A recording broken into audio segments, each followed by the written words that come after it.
So, a question that I get quite a bit is if all native speakers can understand each other, from Australia to Canada to America to England, Scotland, Ireland. Can we all understand each other? That's what we're going to be looking into. Firstly, in the UK, there are actually different languages spoken, which a lot of people don't realize, from Welsh to Scots to Irish, Gaelic, and then there are also many dialects of English that are spoken as well, like Cornish and Cockney and Scouse, just to name a few. I mean, in the UK, there are probably hundreds of them. So we're going to be looking at some accents from some different countries, and we're going to see if me, as a native English speaker from England that immigrated to the United States, if I can understand all of these accents.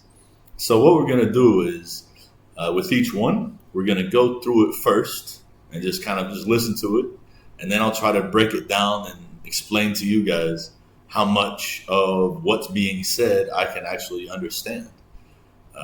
So let's get started. We're going to start off with the Scouse accent, which is from Liverpool. Quite a famous accent throughout Britain. Redmonds, how are you? I'm Sam, me, Paul, I'm fucking buzzing. 3-1 win against Arsenal, only team to win the first 3 games. Is right? Come, mate. Fucking belted that, Paul. That was... Wow. So that was quite a bit. Right offhand, I can get the general idea of what he's saying. I think he's talking about, he's excited about, I don't know how much I'm basing this off of visuals as well, but, he's talking about football, I believe, or, soccer. So let's go through it and see what I can hear. Redmonds, how are you? I'm Sam, me, Paul. You say I'm Sam? I said, how you doing? He said, I'm Sam? Redmonds, how are you? I'm Sam, me, Paul, I'm fucking buzzing. 3-1 win against... Okay, so I caught a word, and that was buzzing. And buzzing is, it's interesting. Buzzing has a different meaning in the UK and in America. In the UK, it just means that you're kind of excited and full of energy. In America, it means that you are like a little drunk, basically. See if we can hear anything else here. Arsenal, only team to win the first 3 games. Okay, so I heard team and 3 games. So buzzing, team, 3 games. Is right? Come, mate. Fucking belted that. No idea. So team, 3 games, and buzzing is what I got out of that. Let's listen one more time. Redmonds, how are you? I'm Sam, me, Paul, I'm fucking buzzing. 3-1 win against Arsenal, only team to win the first 3 games. Is right? Wow. Come, mate. Fucking belted that, Paul. He said I belted that. He might have said I belted that, which, would kind of mean that I'm not even actually sure what that means. Let's move on. So, not doing too well so far, even in my own country. So we're going to go ahead and move on to America. And America actually has, I think officially it kind of has like 12 different dialects in all of America. And America is very different than England, in which, England or the UK in general, you can kind of go like 50 miles apart and you can find people that can't actually understand each other. However, in the United States, you can literally go 2,000 miles or 2,000 kilometers and people will speak almost exactly the same. But it depends if you go sort of east to west or if you go north to south. North to south, there's a much big difference than there is from east to west for, some reason. I don't know. So we're going to be looking at a dialect in English. It's mostly in the southern United States called Ebonics. Again, we're going to listen first, and then we're going to see how much I can understand out of it. Beat the Marrow gang. Come on, man. Stop playing with me. Don't play with me. But yeah, what the folks say, I get up there, and they say they mug sold out. Why don't be pissed off? Them folks ain't finna try me like that. If it's sold out, you might as well just come outside and let me know I'm in the back of the line. Cause if I get up there, it's sold out. I'ma come in there. Copyright. Coming there, and I'ma cook my own titties and no cap. I swear to God, I'm gonna. Hey. Put me a breast on that damn stove. All right. How much did you guys catch out of that? I think I did pretty well on this one. I think I got most of it. Let's see. Let's go through it. Beat the marrow. Meet the marrow. So I guess he just kind of shortened the word Camaro into marrow. Marrow is actually what you have inside of your bones, bone marrow. So, talking about his Camaro. Marrow gang. Come on, man. Stop playing with me. Stop playing with me. It's interesting how it says "me" instead of "me." I don't think I've heard that before. So, stop playing. Stop joking around. Let me show you exactly what he means here. Play with me. But yeah, what the folks say, I get up there. Those folks say, so folks is like people. He says, I get up there. And they said they mug sold out. And they said that mug is sold out. So a mug is a coffee cup. But in Ebonics, mug means anything. It can mean a place or a venue or, kind of a place or something. It really has a lot of different meanings. Why don't be pissed off? You're gonna be angry. angry. Ain't finna try me like that. He's not gonna try me like that. Kind of just means to try somebody. In Ebonics means to test their patience. If it's sold out, you might as well just come outside and let me know I'm in the back of the line. Cause if I get up there, it's sold. If it's sold out, something about you might as well put me in the back of the line. Something like that. Doubt. I'ma come in there. Copyright. I'm gonna come in there. And I'ma cook my own titties and I'm gonna cook my own titties. I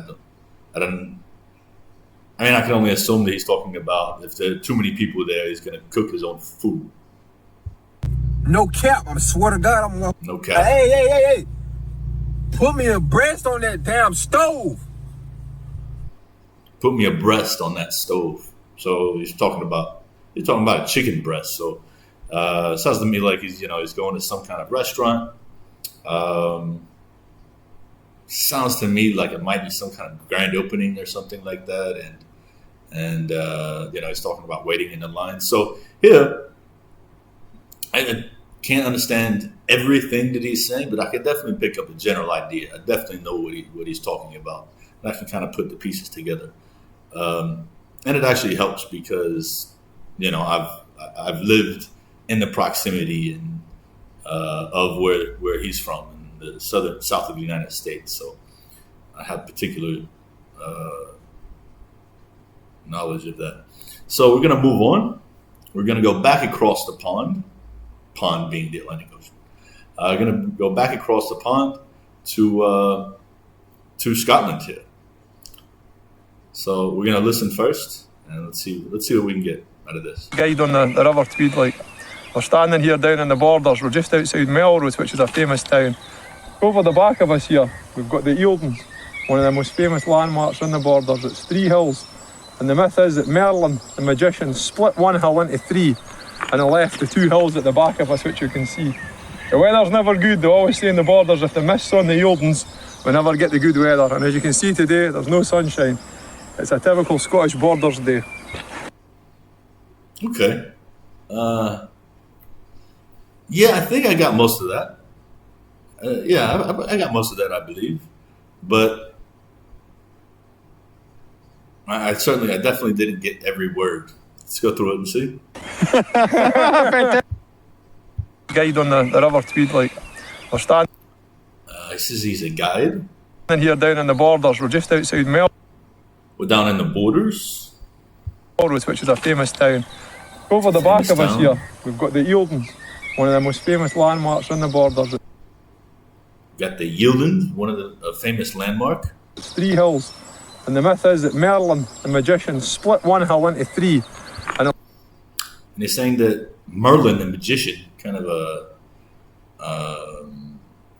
I don't know, a folk story about Merlin, the magician, took one hill and he divided it into 3, and that's why they have 3, I guess. Left the 2 hills at the back of us, which you can see. The weather's never good. They always say in the borders, if the mist's on the weather is never good. And it's interesting how you pronounce it. Good. It's kind of how he said it. Eildons, we never get the good weather, and as you can see today, Never there's get no the good sunshine. It's a typical Scottish Borders day.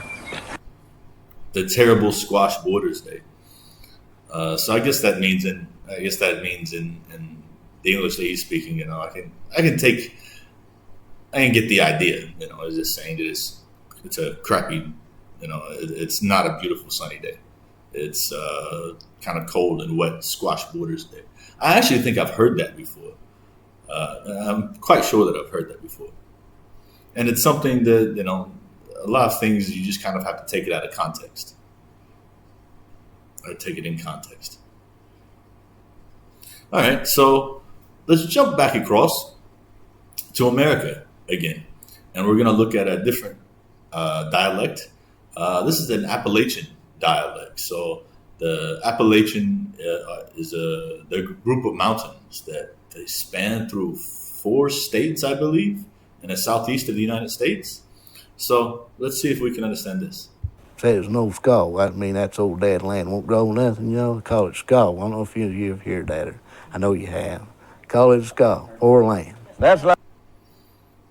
Okay. So it sounds to me that he's actually, at this point, he's discussing his dialect. He's talking about the dialect that he speaks.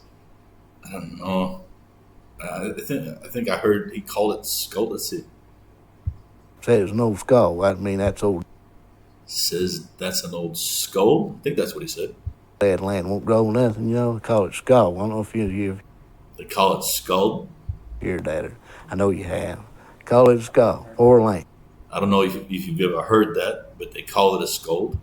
That's like a. Say it's no skull. All right. So I think I pretty much got that. Let's listen one more time. This one's short, so let's listen again. Say it's no skull. I mean, that's old dad land won't grow nothing, Call it skull. I don't know if you've heard that, or I know you have. Call it a skull or land. That's. All right. Yeah. So I got the idea of what he's talking about. He's talking about a word that he uses in his dialect, which is Appalachian.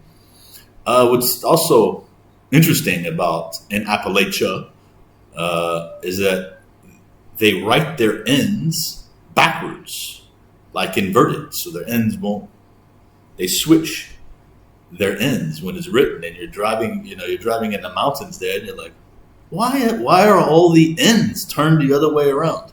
It's really, I don't know, it's really goofy, really strange. All right, let's go down to South Africa. Where I'm staying, it's, to get work is so hard. And I think that's mainly because of my skin color. It's getting worse and worse. I mean, like 15 years back, I went to the shop, I walked, I did what I want. Now I don't go alone anymore. All right, so I think I got that. I'm pretty sure I got just about every word of that. Where I'm staying, it's, to get work is so hard. To get work is so hard? And I think that's mainly because of my skin color. I think it's mainly because of my skin color. It's getting worse and worse. I mean, like 15 years back. It's getting worse and worse. I mean, like 15 years back. I went to the shop, I walked, I did what I want. I went to the shop, I walked, I did what I want. Now I don't go alone anymore. And now I don't go alone anymore. All right, so that wasn't bad. I think that's the best one yet that I've done anyway. All right, so let's move. Let's go over to Australia. Trying to be a hero, but the police are coming. And he just decided he'd scoot up the road, and I just said, nah, it's not going on like that, mate. So I jumped in my car, and I started chasing him up the road, and then he went down a side street, and then the police were coming, and I flashed him and sent them off in the direction of him. But, mate, all I had was me jocks on. I was chasing him up the street, and I'm just like, mate. All right. Yeah, I think I got that. Trying to be a hero, but the police are coming. I don't want to be a hero, but the police are coming. And he just decided he'd scoot up the road, and I just said... Decided to scoot up the road or go up the road? Nah, it's not going on like that, mate. So no, it's not going on like that, or meaning that it's not going to happen like that. I jumped in my car, and I jumped in me car. We actually do that in some parts of Great Britain as well. As opposed to saying my, we'll say me. Jumped in the car. Started chasing him up the road, and then he went down a side street, and then the chasing him up the road. He went down a side street. Police were coming, and I flashed him and sent them off in the direction. Flashed them and then sent them in the direction. Yeah. So to flash in my part of the world means to expose oneself. And I don't think that that's what he did with the police, so I don't get that one. Him, but mate, all I had was me jocks on. I was chasing him up the street. All he had was his jocks on. No, I don't know. Jocks on. I think he's probably talking about his underwear. Yeah, he's talking about his underwear. And I'm just like, mate, trying to be a hero, but the. All right. So yeah, not bad. Pretty good. All right, guys. So we just have a couple more. We're gonna shoot back over to Ireland. This was pretty funny. Get ready for this one, guys. Oh God, it's desperate. God, the mountains is brave and close now, right enough. Oh God, it's wild time of the snow, all right. It doesn't put you off from going to school.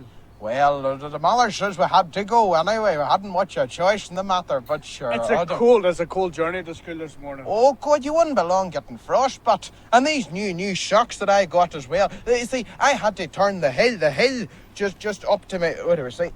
I had to turn the hill up to my foot there, just so the sock would go longer. The mother got me these trainer sock things there. Oh God, you wouldn't give a long getting the ankles frostbite off you. All right, I definitely got the idea of what he's talking about. He has an interesting way of expressing himself. So let's go through it. Let's see.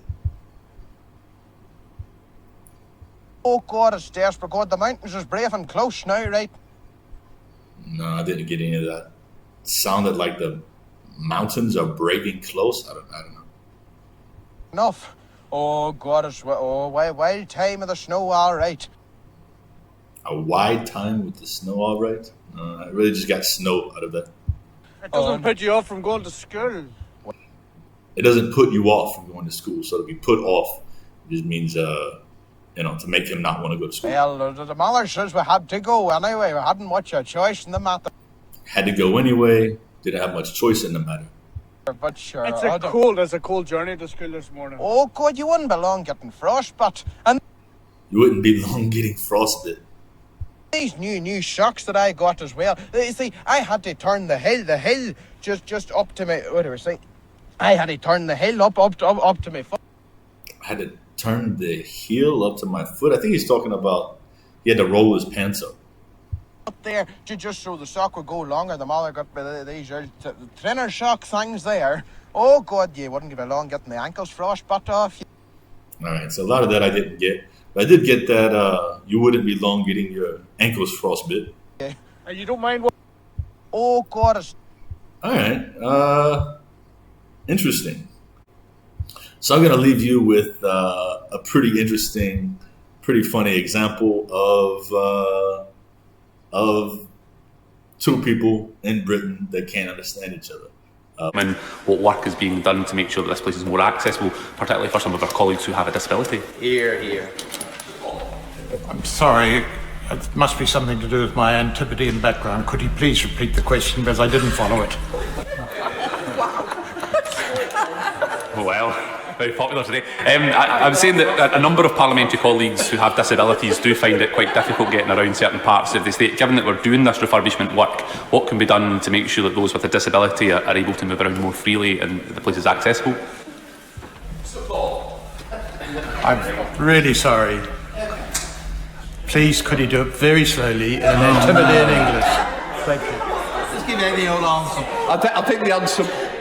I think the answer might be helped if you can reply in writing when you're read.